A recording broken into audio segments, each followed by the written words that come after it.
it's a pleasure for me to introduce you to Professor David Carr. Professor David Carr is the class of 1950 professor of economics at University of California, Berkeley. He was president of the American Economic Association in 2021. Received, of course, the Nobel Prize in 2021. And Professor Carr is one of the most influential economists and academics in the last, I'd say, 20 years. Have made seminal contributions in many, many areas of applied microeconomics, such as education, wages, mobility, immigration, health, minimum wage. It's like many contributions, and some very important methodological contributions on the way economists do applied work, and it has changed the way economists analyze data and run regressions and looking for credible sources of information and identification. So it's truly an honor to have Professor Carr here and speaking to you, to students, and so that you can get some inspiration about your future career and research. And so I called Professor Carr to the stage, please.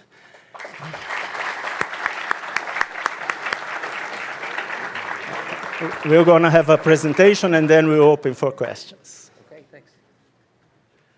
Well, thanks very much for everyone for coming.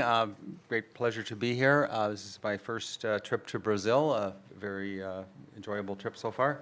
I just got to say, I've got my Insper t-shirt here. My understanding is that all the funds go to a good cause, so I'm hoping that afterwards everybody who doesn't have one and has some extra funds buys at least one.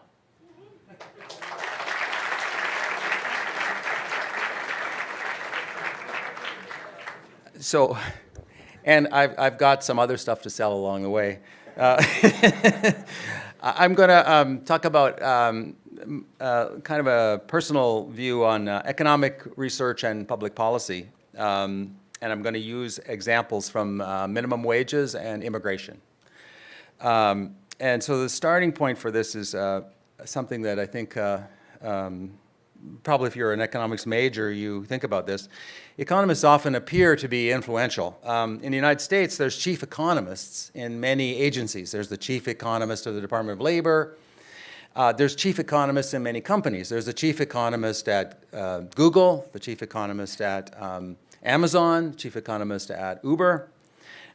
There's a Council of Economic Advisors that's right in the White House, which is like in Washington, D.C., you can be in some agencies, but they're like 2 miles from the White House, so no one really cares about them. But if you're in the White House, then actually people have to pay a little bit of attention. And so my old friend Alan Kruger was once director of the Council of Economic Advisors and gave me a tour of the White House as a result of that. And at the same time, I think there's been some progress in economic knowledge over the last decades, driven by some combination of new data, expanding computer power, new methods. Nevertheless, I think if you talk to your father or your mother when you go home, they'll tell you that economic knowledge is still imperfect. It's not very easy to achieve consensus, and even within economics. In fact, there's many famous quotes about like all the economists in the world stacked end to end couldn't reach a conclusion. How many economists does it take to have a two-sided argument? Well, just one. Things like that. So there's a lot of reasons for doubting just exactly how successful economists are. So today I'm going to give two examples from things that I've worked on over the years. I don't work on either of these topics much anymore for reasons that I'll be glad to answer to in question and answer period if necessary. Immigration and minimum wages. Now traditionally, economists liked immigration and didn't like minimum wages. And so I'm going to talk a little bit about that. You might not know that economists liked immigration because you probably read George Borjas's papers. But there are, traditionally that was the story. So I'm going to ask what has changed with the perception of economists, and then at the same time, how did these findings matter for economic policy? So here's your side-by-side. You know, Alan used to always say you've got to have a side-by-side, pluses and minuses. I've got the immigration and minimum wages here.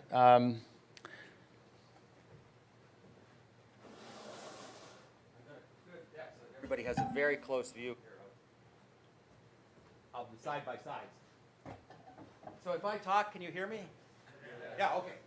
So immigration on the pluses side, you expand the economy, and so you get more workers, you get more GNP.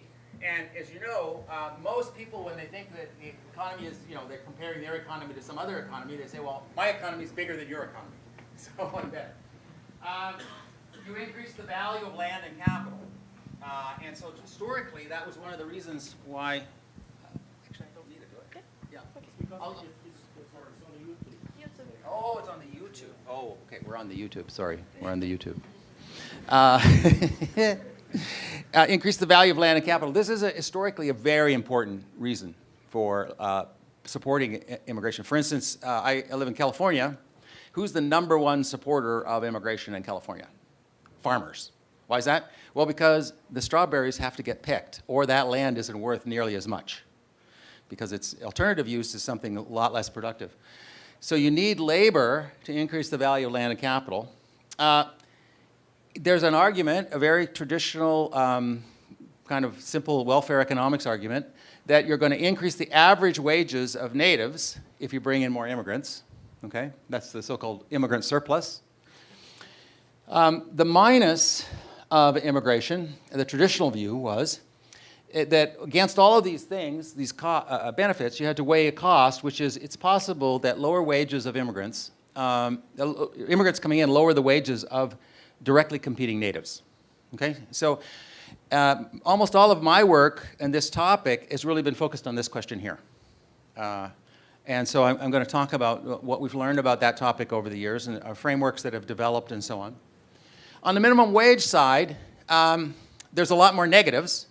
So the traditional view of minimum wages was you're going to reduce employment of low-wage workers, you're going to reduce incentives for firms to invest, you're going to raise consumer prices. Okay, so it doesn't sound good so far, right? On the plus side, and actually there was quite a bit of debate about this, and almost no evidence until the 1990s. But on the plus side, it was thought that it's possible that raising minimum wages raised the income of lower wage workers. Although many of the strongest critics of minimum wages thought that that didn't happen. They thought that if you raise the minimum wage, all the people that used to earn below the minimum wage would lose their jobs. So it would be completely censored out of the labor market. And so the traditional view, for instance, in a famous paper in the 1940s by George Stigler, said that actually you're going to reduce the income of low-wage workers in addition. So it was like a negative across the board.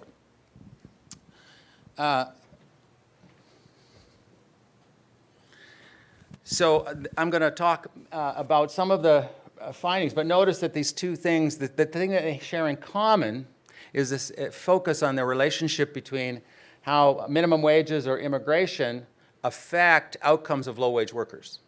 Okay? And to tell you the honest truth, that's always been the main reason why I got interested in economics was I came from a somewhat lower income family in a rural part of Canada.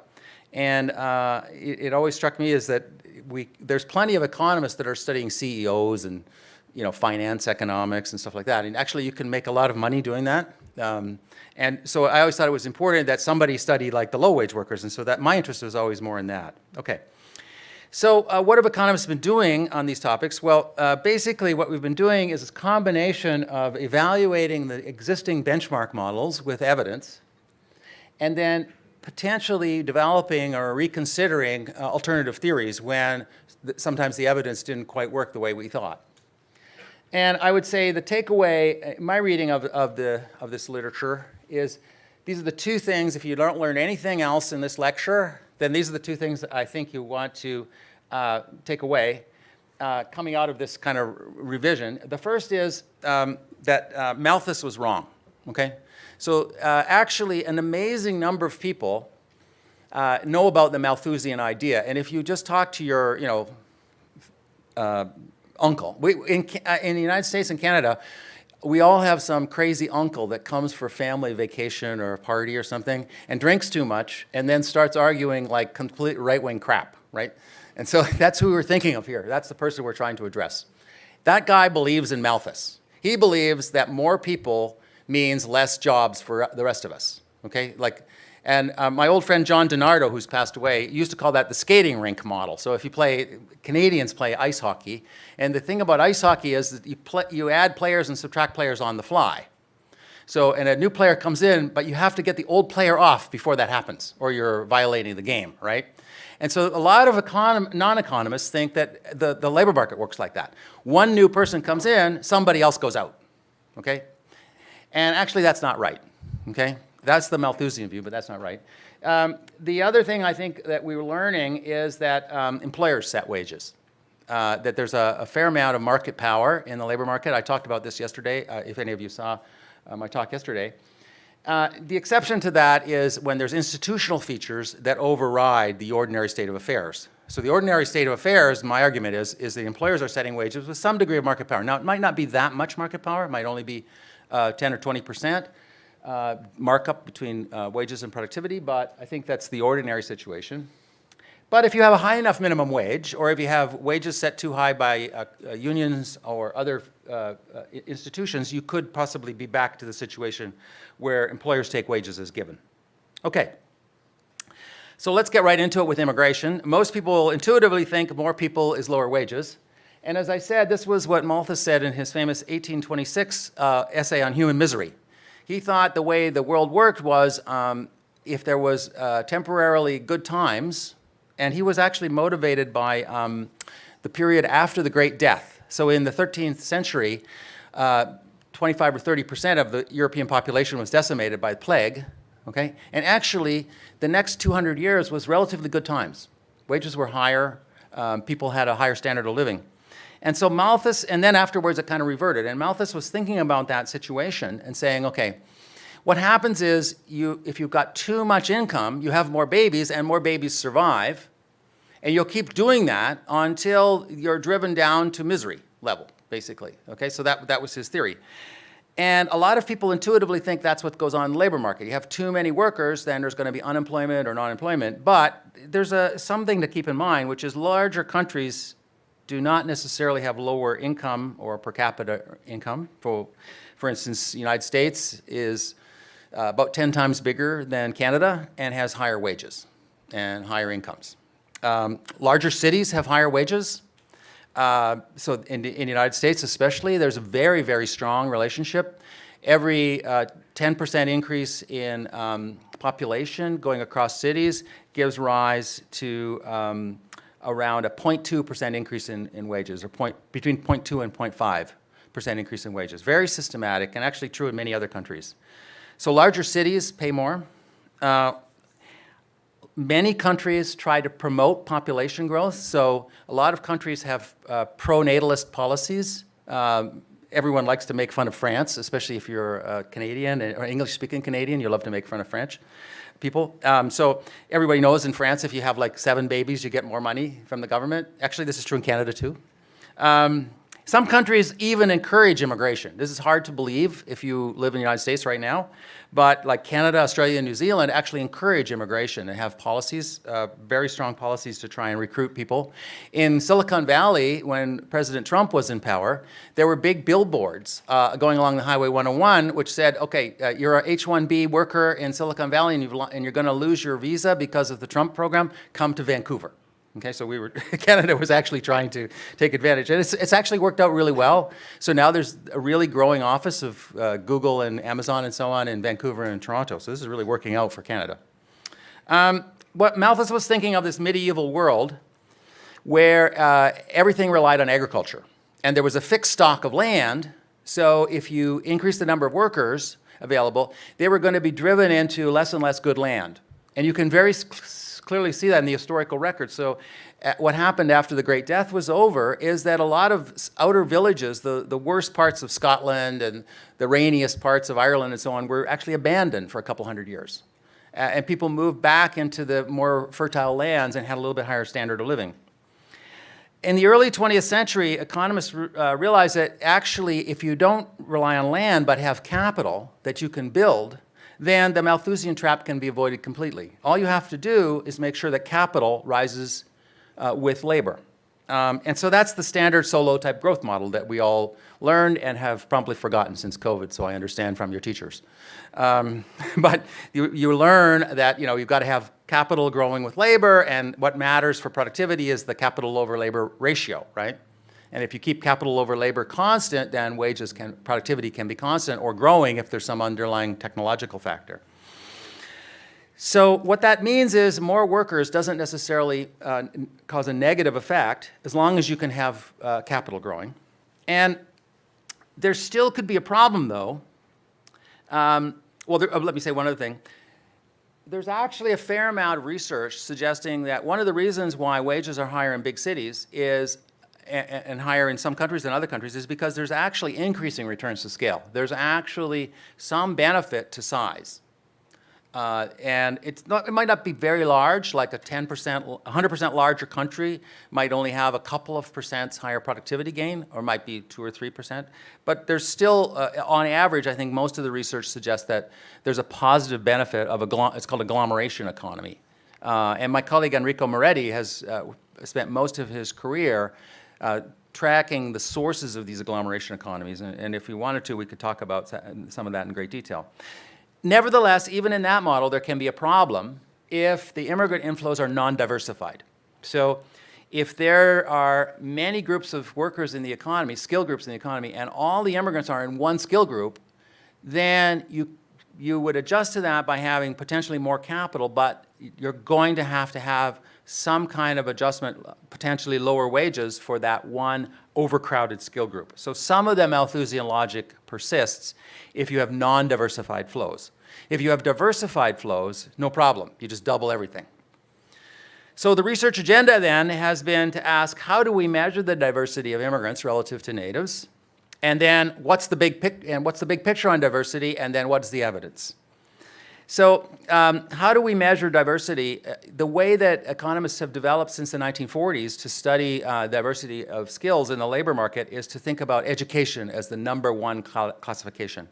And this is so pervasive that these days this is called the Canonical Model. Canonical means, I'm not exactly sure what it means. Canonical means, it must mean it's inspired by religion, right? It's from a canon, religious canon. So it means it's like, it's in the Bible, potentially.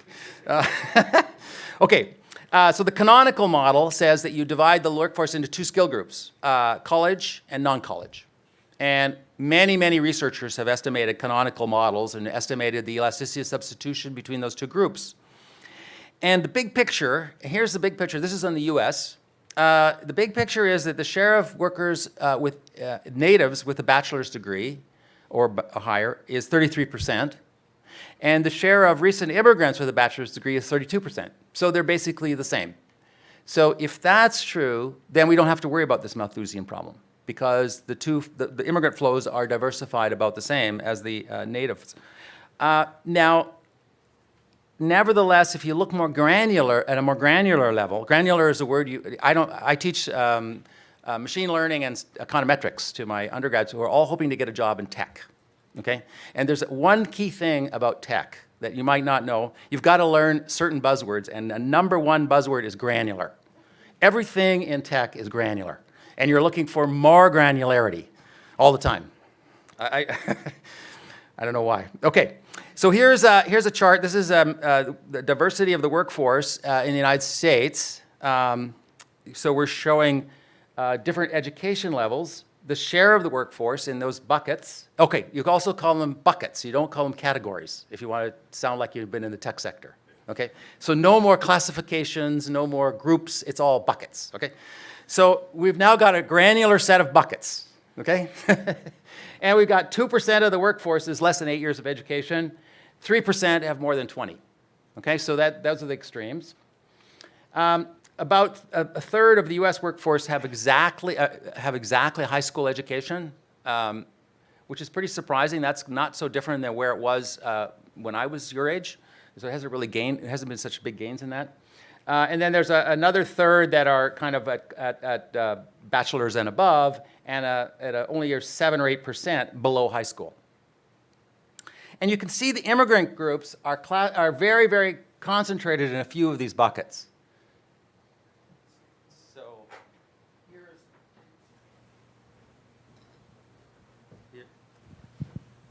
Do you have to? Yeah, thanks. Here's one of the buckets that attracts the most interest. If a Trumpian voter is fixated on this bucket. This is a very small bucket of the workforce, only 2% of the workforce. But half the people there are immigrants, mostly from South and Central America. So this is kind of your archetypical Mexican, Guatemalan, Salvadoran immigrant in the United States would be in this bucket here. This bucket here, 9 to 11, so some high school, that's also a little bit high. The overall workforce share is like 15%, so that's a little bit high, and that's a bigger group. There's almost no immigrants in this category. Okay, only 10% of immigrants are there. Why is that? Well, these two categories are very common for people that immigrate to the United States because basically the United States immigration policy attracts two types of workers, doctors and janitors. Okay, that's basically, so we're getting a lot of these guys and a lot of these guys for a variety of reasons. And then down here you can see bachelors, when we get to the PhD, we're up to 22% again, fairly high. Has been focused on the question, can we take all these groups and just divide them into that group and this group, which is what the canonical model does, or do we have to split them separately? Because if we have to split them separately, then this could be a problem for this very small group of workers, natives in this bucket. It's a very small group of natives, but still could be a problem. And then this could be a problem for PhDs, okay? And just because it's kind of interesting, I've got a little deep dive here in STEM. People love to talk about STEM in the United States.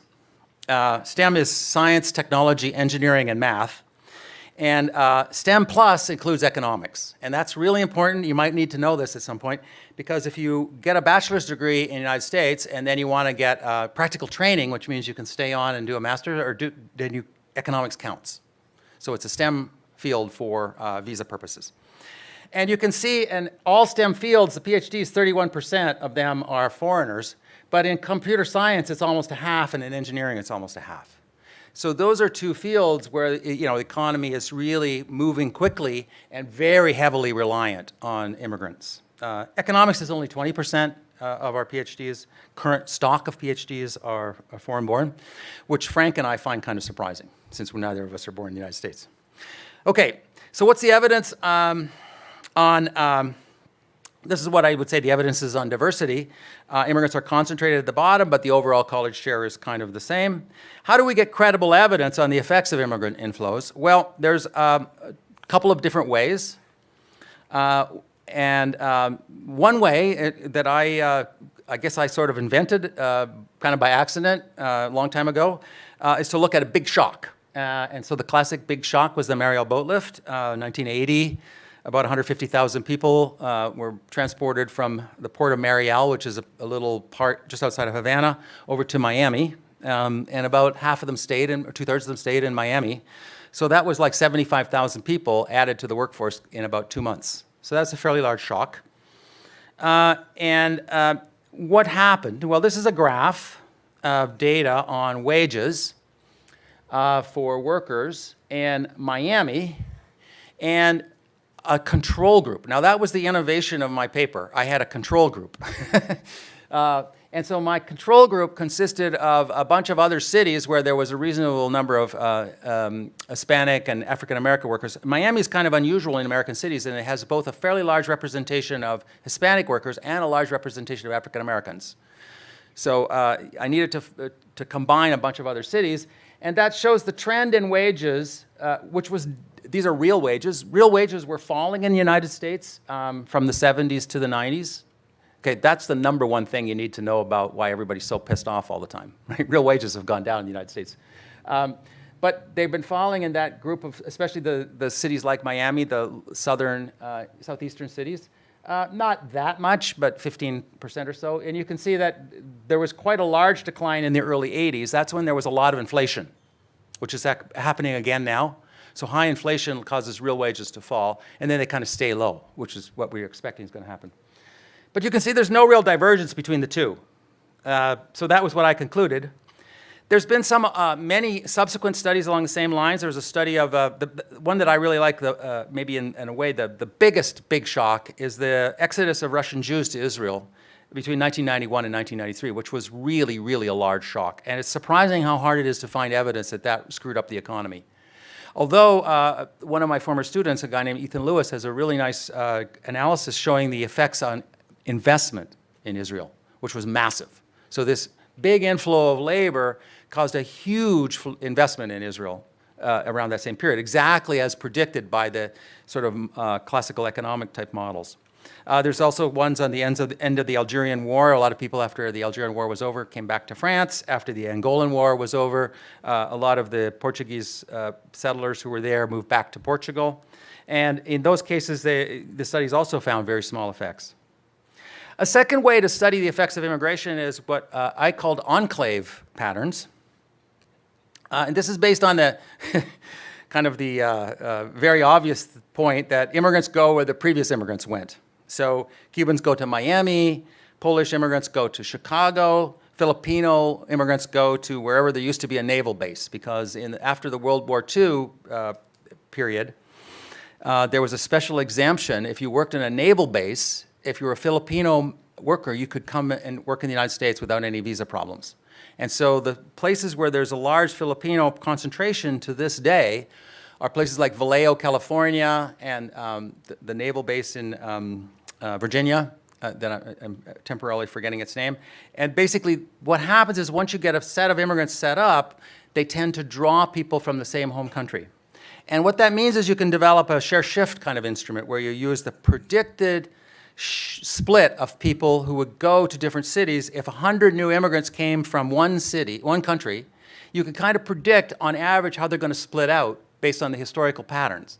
And then if you find a big exodus from one place, you can sort of say, well, as a result of this big exodus, I know that 20% are going to go to Chicago. Well, that gives you a rise in the fraction of workers that go to Chicago. Moreover, if they're, for instance, Polish immigrants, you know that they're sort of concentrated with, say, a college-level education, maybe not quite a bachelor's degree. And so you know that you're going to be able to predict not only the number, but also where they fit in the skill distribution.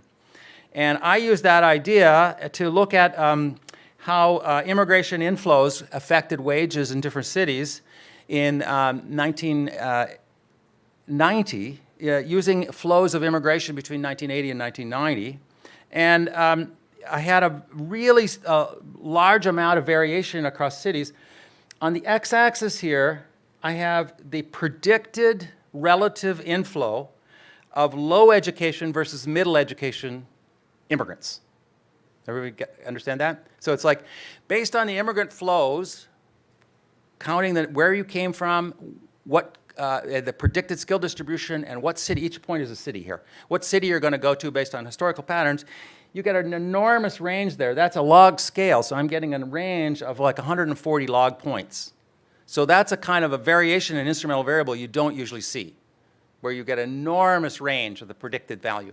And on the y-axis, I have the ratio of wage changes for natives who are the very bottom of the education distribution versus the middle. So if you were worried about arrivals of really unskilled immigrants affecting the wages of really low-skilled natives, then you would expect this to be a negative relationship. And in fact, it's a flat line. So that evidence, I think, also largely confirms the patterns that, at least in the United States labor market, that we saw with the big shocks. Okay, what about longer run? Well, it's harder to study the longer run with immigration. It's harder to study the longer run in almost everything in economics.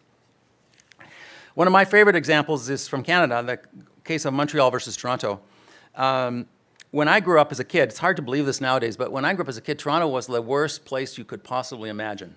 The bars closed at 11:30 on Saturday night and didn't open again until Monday morning at noon.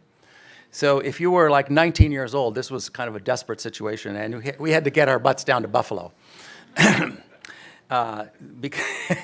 On the other, or Montreal. On the other hand, Montreal was a way more exciting city, and a lot of that had to do with historical patterns of immigration. So Montreal had a big, huge Jewish population, large Italian population. It was a way more interesting city. Unfortunately, in the 1970s, a series of language laws and other restrictions were passed, which ultimately ended up making Montreal a very unattractive place for the new cohorts of immigrants who were coming to Canada in the 1980 and beyond period, who mostly were from China and India. And those immigrants did not want to send their kids to French schools. They wanted to send their kids to English schools, but the law didn't allow that. And so all the immigration since the 1970s in Canada, not all of it, but a huge fraction of it, has gone to Toronto and Vancouver rather than any of it going to Montreal. And if you look at the comparison of the cities, it's really quite remarkable how much that has benefited Toronto relative to Montreal, in my opinion. Now, that's just an anecdote. There's a really nice recent study which is sort of building on this. So after World War II, Germany was divided up into zones. Okay, so everybody's like watching all these Netflix shows like Babylon Berlin and all that. And you've got like all Germany's going to be divided up, and there was the American zone and the French zone, and the English zone and the Russian zone. Okay, the Russian zone became East Germany. And there was a very stark difference between the French sector and the American sector. There were a lot of people from the east part of Germany who wanted to come to the west because the Russians were there and they thought this isn't going to go well. And they were right, that didn't go well. But from 1945 to 1955, there was basically free migration. But the French authorities wouldn't allow them to come to the French sector. The American sector guys, this is the area around Mannheim, the American sector guys said, okay, you can come. And so what happened was there was a pretty large increase in the density of population in the American zone relative to the French zone. And these two guys, Ciccone and Nimchik, have a really cool paper where they do a regression discontinuity. They compare villages along the border, and on the American side, the villages are bigger, wages are higher. And on the other side, villages are all smaller, there's a little bit lower density, and wages are lower. So I think it's kind of a nice potential answer to what about the long-run effect of population growth. It seems like it is actually positive. So on the side-by-side wrap-up then, I would say that the concern about lower wages for directly competing migrants has been largely muted. I mean, there's still situations where it could be an issue. I think it's important to recognize that, but I think a lot of the concern about that, the research has suggested it's kind of a third order rather than even a second order concern. Oh, come on. Oh, crap. Well, now I'm getting into Portuguese, so I'm having a little trouble here.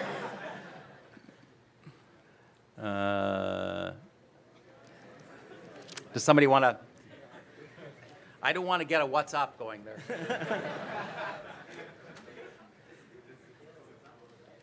Maybe this one. Yeah. Okay. So what about the policy? Okay. Well, actually. Sorry, you can use this. Oh, that's a good idea. Yeah. Okay. Policy has been really unresponsive, or if anything, going in the opposite direction. So since 2001, U.S. immigration policies have tightened enormously. They were tightened substantially under the Trump administration.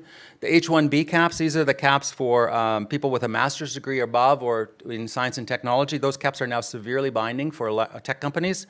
And the U.S. has basically among the most severe refugee policies in the whole world. So basically last year, 20,000 refugees to the whole country of the United States. So it's basically no refugees allowed in the U.S. So it seems like despite all this research, immigration policy went in the opposite direction. Now my conclusion is that's because immigration policy is not really driven by economics. It's driven by other concerns. A polite way of saying them is that people are concerned about the composition of their country. Less polite way is to say that they don't like brown and black people. So there's different ways of saying that.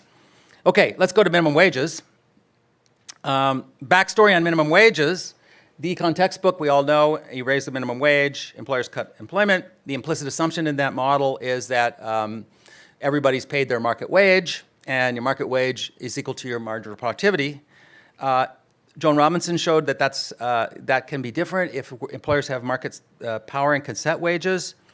And in the case where employers set their own wage, to at least to an initial degree, you can impose a higher minimum wage than they choose and get an increase in employment. And the reason why is because when an employer is setting their own wage with an upward sloping supply curve, then the employer is trading off the wage that the cost of the last worker that they hire. And the cost of the last worker that they hire is the wage plus how much they had to increase the wage for all their other workers, okay? And when you put a minimum wage in place, you take away that second component. So you reduce the marginal cost of employment. And so if that's the situation, then you could have a minimum wage not working in the way that textbooks say would be true. And what about credible evidence on this? Well, one way to do this is big shocks. The original big shock study on this was done by an old colleague of mine at Princeton named Richard Lester, who was studying the effect of the federal minimum wage in 1940 on textile mills in the South of the United States. So at that time in southern United States, there was quite a large textile and apparel sector. It's all subsequently moved many countries away, right? It used to, originally some of it moved to Brazil, and now it's moved to much lower wage countries. But he was interested in whether the imposition of minimum wage caused a differential impact on the most highly impacted textile mills or not, and didn't find much evidence of that. Alan Kruger and I, in our study of the New Jersey minimum wage in 1994, basically adopted the same idea. We had an advantage that we had a better idea about what we were trying to do, and we had a control group. We had a set of restaurants in a nearby state that weren't affected by a minimum wage, and we had a second control group inside New Jersey. There was another control group of restaurants that were already paying above the new minimum. And so we were able to show in that setting that the increase in the minimum wage did not reduce employment. Now, subsequent to that, there's been many, many studies with much larger samples, much, really interesting and clever research designs. Some of them study many, many minimum wage increases at the state level using cross-border designs. Those are very interesting. There's a couple of interesting studies of introduction of minimum wages at the national level. In 1996, the UK got a minimum wage. They didn't used to have a national minimum wage. And then in 2016, Germany introduced a minimum wage. The German minimum wage was introduced at a time when German researchers have access to a really rich data set, comparable to the HEIST data set that's available in Brazil for studying employers and employees over time.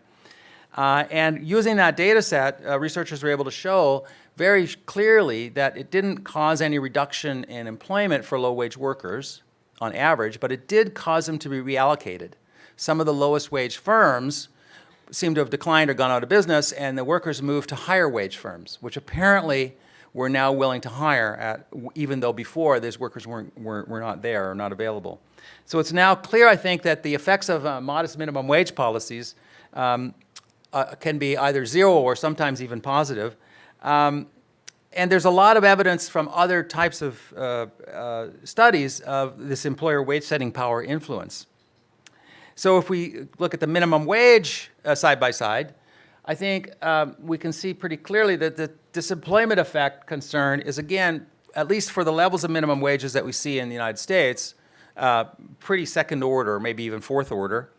Now, there's still some concern about these other aspects, raising consumer prices and reducing incentives for investments, and there's still ongoing debate to some extent about those. But there's also pretty strong evidence that the plus is stronger than we used to understand. So there's no longer any doubt that raising the minimum wage causes higher wages for most of the workers. They don't lose their jobs, they in fact get a raise, inconsistent with what, for instance, the most negative critics of minimum wages said. So what was the policy reaction to that? Well, I would say the initial reaction, I love to give this quote because everybody, if you ever go on and become a researcher in economics, you're going to have the experience of having referee reports. And a referee report, if you're not a very tough person, can be very devastating. But I'm pretty sure that no matter how nasty your referee report is, it's not going to be worse than what people said about Alan Kruger and me. So this was an example from a Nobel laureate, James Buchanan. He said that no self-respecting economist would claim that increases in the minimum wage could increase employment. Such a claim is equivalent to the denial there's minimums, that there's any scientific content in economics. Now, the thing is, what's really interesting about that, that's not true. There's nothing scientifically wrong with Robinson's monopsony model. Okay? He was basically saying that you couldn't be an economist and claim that you were a scientific economist if you thought that Robinson's model was correct, which kind of shows one of the problems that people have when they're deep into a debate is they kind of separate what's kind of a theoretical idea from what's their ideological position. Anyway, So it went on to call Alan and I quite a few other nasty things in print. Anyway, now subsequent to that backlash, we were lucky, I think, in that our results turned out to hold up fairly well. So subsequent studies didn't immediately overturn us. People took our data, we posted our data, you know, probably as undergraduates you got a chance to play with it, or some of you had a chance to play with it. You know, basically you can run the regression lots of different ways and it doesn't really get much different. So we were lucky, and then as a result also of kind of changes in policy perspectives, a lot of states started to adopt minimum wages above the federal minimum wage in the United States through an interesting combination of voter proposition, laws, all kinds of different things. Germany introduced a minimum wage. Angela Merkel, a conservative, you know, leader of Germany, introduced a minimum wage. The head of her economic council was one of my former PhD students, and he was just outraged by this. He almost quit because he just thought it was such a bad idea to raise the minimum wage. So anyway, despite all of that, and I think the evidence now is you know, pretty clear that the employment effects are not the main problem about minimum wages, at least for the lower levels of minimum wages. So in conclusion, this is my last slide, we now understand more about the effects of immigration and minimum wages. We've got a lot more data than they used to have. We've got some improvement in the models. We've got a lot of improvements in econometric models. We've now got these massive data sets that cover entire countries that allow you to really do interesting studies. And I think many economists, not all economists, but many economists have kind of updated their models a little bit. And the research, I think, has influenced some policies, like minimum wage policies, a little bit, but it has not really influenced immigration policy. So there's some pluses and minuses from economic research here. I think the economic research, we've learned a lot. Whether it's really affected policy, I think, is extremely hard to say. And certainly in the case of immigration, I would say it has had no effect. So let me stop there, and I'll be glad to take questions.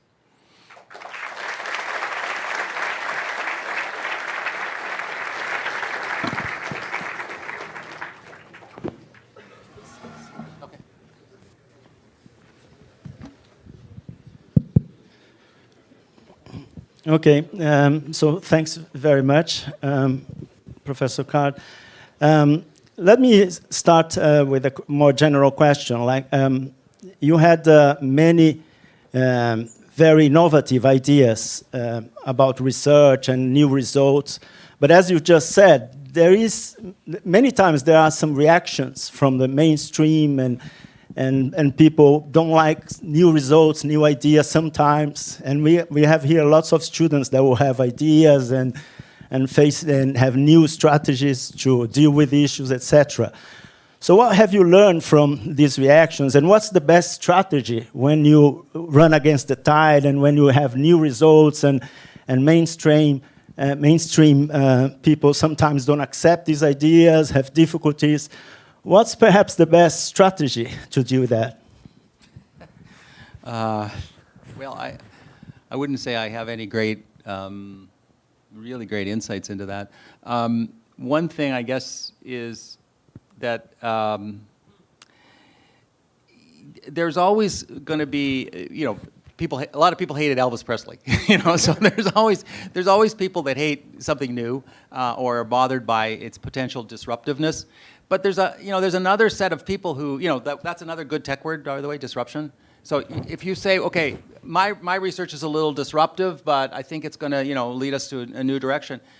I think there's always people that are interested in that, and you've somehow got to appeal to them, and you have to make sure that you don't leave it so that somebody who would be potentially interested in your work ends up feeling, well, it's just advocacy, or it's just it's very shoddily done, because you're going to end up disappointing people who took a chance in supporting you or supporting that work. So I think it's very important, if you're trying to do a research, to have it be as high a quality and as credible as possible. And so you don't want it to be the case that you send something out and then somebody finds out that actually there's some parts of the evidence that are much weaker that you didn't tell them about.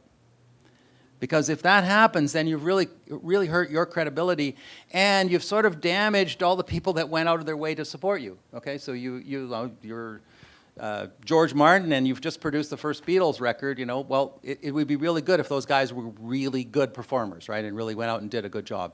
And were willing to put in more effort. And so you really need a lot of help when you're first starting out. But I think people appreciate and recognize if somebody has really put a lot of effort and care into something, they can often see that, and that will give them, you know, people are very positive about young people in our field. It's completely the opposite of what people think. I've done a lot of research on how papers are reviewed and how they're treated for policies, and almost all reviewers are very strongly pro young researchers. And so a young researcher whose paper isn't quite as good is treated much better than an old researcher. If I send in a paper that's half-baked, it's going to be really negative, okay? Because people say, well, we don't need to see another paper that he wrote, all right? Not another bad card paper, okay? They don't want that. So, but they would be willing to give a chance to somebody they don't know who say, well, this looks like a grad student at, you know, at UCLA or something. Haven't seen that name before. Maybe the advisor's not completely straightened out the paper yet, but I'll give them a chance. And so I think the professional economists are actually much less negative about young people than people think. Okay, thank you. So let's have some questions from the audience. Yeah, go ahead. Well, first off, just want to thank you, Mr. Card, for taking the time to. Do I get the mic? Sure. He'll have to bring it up. Well, I'd have even more time if it didn't take 3 hours to get to the airport in a taxi.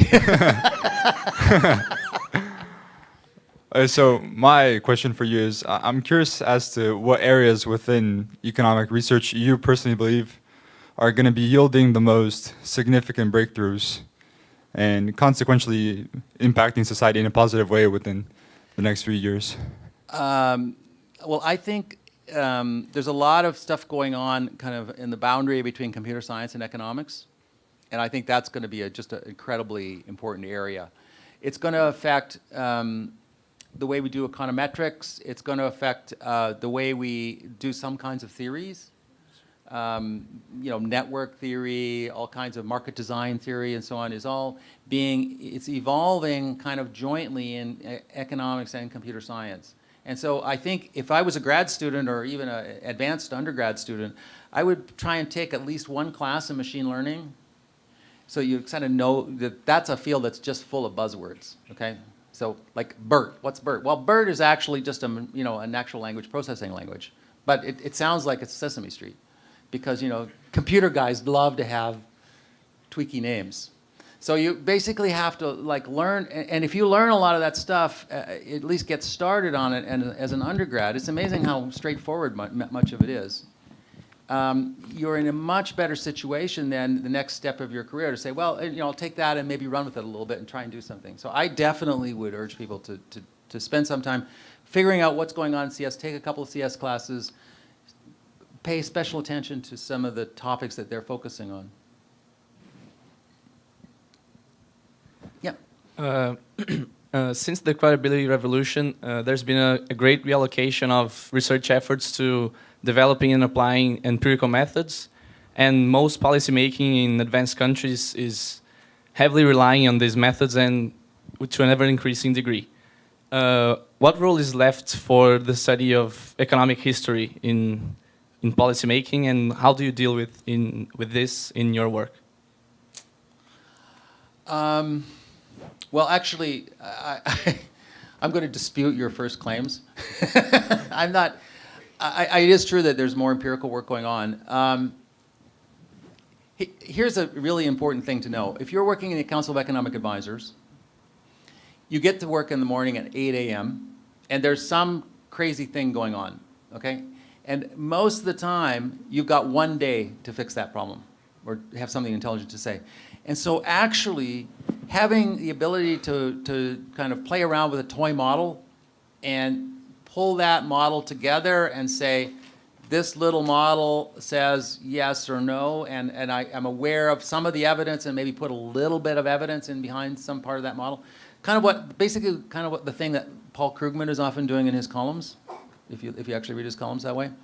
I think that's extremely valuable. So I don't think, it's surprising how little this serious, deep dive empirical evidence is affecting things on a day-to-day basis. Economic history, I think, is, there's a lot of interesting stuff. Actually, I'm doing a couple of papers now. The 1940 census in the United States just became available with 100% of the population that can be linked forward to data. And that's going to happen in a lot of other countries too. So now we're going to get to the stage where we're actually studying, it's going to be considered economic history, but we're going to be studying where there's electronic records available. And so that's going to completely overturn economic history or make it valuable and bring it into the modern age. So I'm doing a new study of the internment of Japanese people during World War II. It turned out there was a border of California, parts of California where the Japanese people that lived there were interned and parts where they weren't. And we can study them and link them. We can see them in the 1940 census just before the war, and then we can see what happened to them later on. And so I think there's going to be lessons from history. But in the United States, at least, I'm always shocked at how much importance is attached to history. If you read the New York Times or the Washington Post, you'll see constant references to the founding fathers and this debate or that debate and the Hamilton papers and all that kind of crap. It just goes on and on. So there's actually an incredible fixation with history in the United States. And having an argument that has got some historical validity increases the set of people who pay attention to it. So I think it's a compliment to other kinds of research in many cases. Thank you.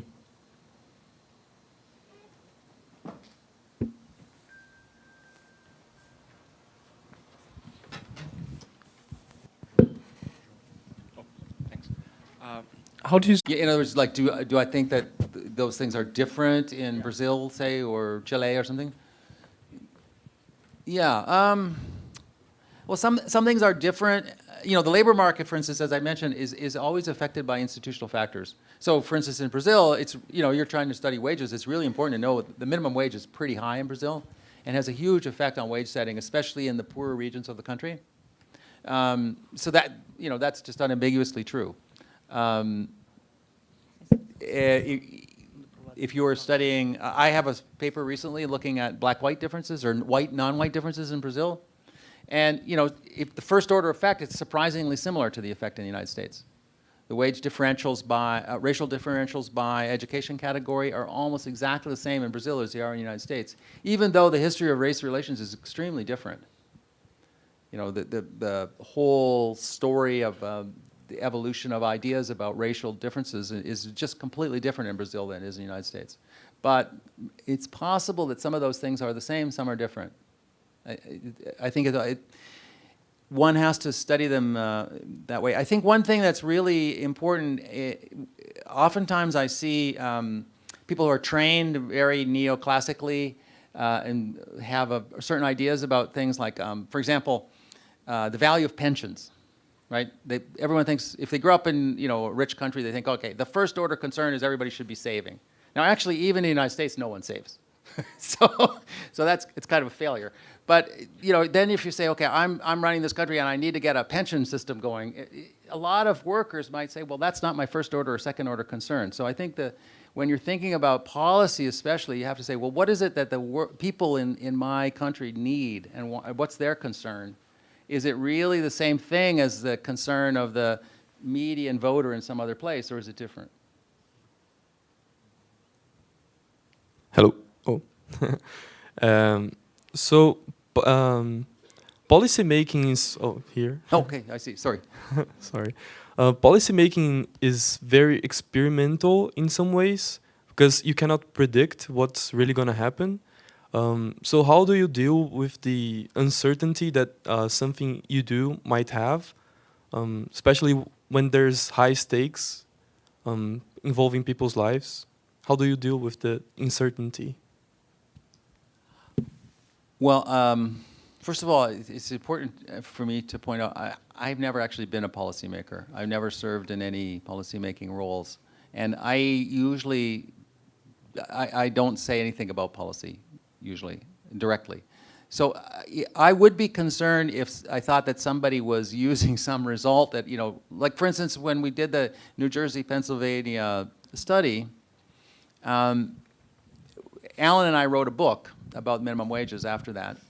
And if you read the book, it doesn't say anywhere that we think you should raise minimum wages or that this justifies raising minimum wages. It doesn't say anything like that. It basically says we probably need to rethink a lot of things about the way the labor market works. And my tendency might be to err more on continuing to do research forever.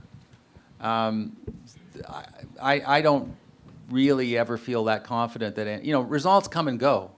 Okay, so it's possible that what could have happened is that in 1997 somebody could have done another study of some other minimum wage event and found massive employment losses. I think when you have a body of work, after a while you get a little bit more confidence in it, but you wouldn't never really want to base economic policy on one paper. Yeah. And even these, I worked in, for instance, on a social experiment in Canada. It was a program to raise wages of basically mothers who had been out of the labor market for a while. And it was a beautifully done randomized trial. It turned out there was a few problems with the design that we didn't fully understand when we did it.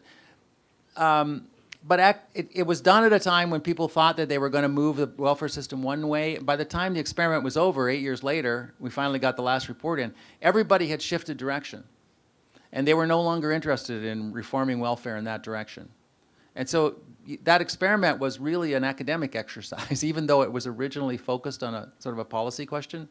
So I think you never know, even if you think that something is going to, was paid for by the government, people of Canada paid like $40 million for this experiment. The same thing happened with the income experiments, this so-called Seattle-Denver income maintenance experiment in the United States in the 1960s. These were the first negative income tax experiments. By the time those results came out, no one was going to put a nickel into negative income taxes. So you never really know, I think, when you start a project or even when you're finished it, if it's going to matter. That's really more for history to judge, I think.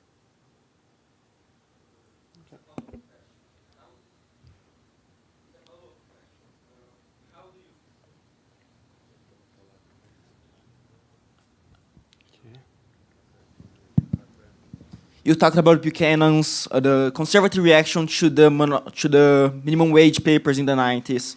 So, and you talked about how research frequently does not influence policy. How should the economist deal with policy, and how should he deal with politics in his research and in his job as an employee to the government? His or her, right? Yeah. I would say that everybody's different. So some people, many of my, well, I don't know many, but I've had about 150 PhD students. So I've got about 30 that work in tech, let's say. I got about 30 that work for the government. And then a lot work for academic things or do something else. So some people go one direction, some people go another. And I don't think it's really, most people don't have to try and do two things. If you're comfortable working in an agency, helping, reform Social Security or do something with welfare policy, that's great. And you wouldn't necessarily have to be frontline researcher. If you're happy, all you want to do is research, and you don't really want to do the policy side, I think that's okay too. Or if you want to work in tech and just make a lot of money, that's okay too. I don't think that it's necessarily wrong to do just one thing if you're good at it. And a few people are potentially better. Alan Kruger was very good at both, but I don't think very many people are. Okay. So my question is quite related with. Here. Oh yeah. Okay. My question is kind of related with the last one, and it's about we know that, especially in Brazil, where the government intervention is great, we have, in fact, a lot of people in government who have ideas like the minimum wage is not that great or something like that. But how could they introduce these themes in the public debate? Because it's kind of hard for the uneducated majority of our population to understand that. I don't really have any great ideas about that. I mean, I think, for instance, on immigration, I think that's another example of the same problem. It's possible for a political party or a political group to use an issue as oftentimes to appeal to their base. So anti-immigration is, that's the front policy of a lot of the really super right-wing parties in Europe, and to some extent was one of the main policies of Trump. And so he was using that as a way to kind of engage and align his base, define his base actually, and create enlarge his base. There's a constituency for that. And so, but if that's all based on misinformation, I'm not exactly sure what an economist can do about that. That's kind of the study. I guess that's what they study, partially in political economy. I've never quite fully understood what they study in political economy, but that could be what they studied in political economy. How about that? I don't. You shouldn't. If you were to look back at the history of the human race, you shouldn't assume that rationality is going to prevail. It's kind of lucky if it does, but it's only kind of an accidental thing, I think. Professor, with the growing influence of computer science and these new quantitative methods you've alluded to, do you think there'll be more consensus in the economic sciences? Well, a lot of those methods are being used for very practical purposes.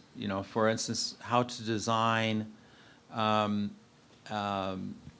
online market, okay, or how to, actually, like one of the main drivers of artificial intelligence is just pattern recognition, either voice recognition or picture recognition. And those are very practical problems, but some of those same ideas will probably turn out to be quite relevant. Some of the basic ideas that are in pattern recognition, or like the BERT algorithm, you can use for classifying financial reports of firms, or looking for evidence of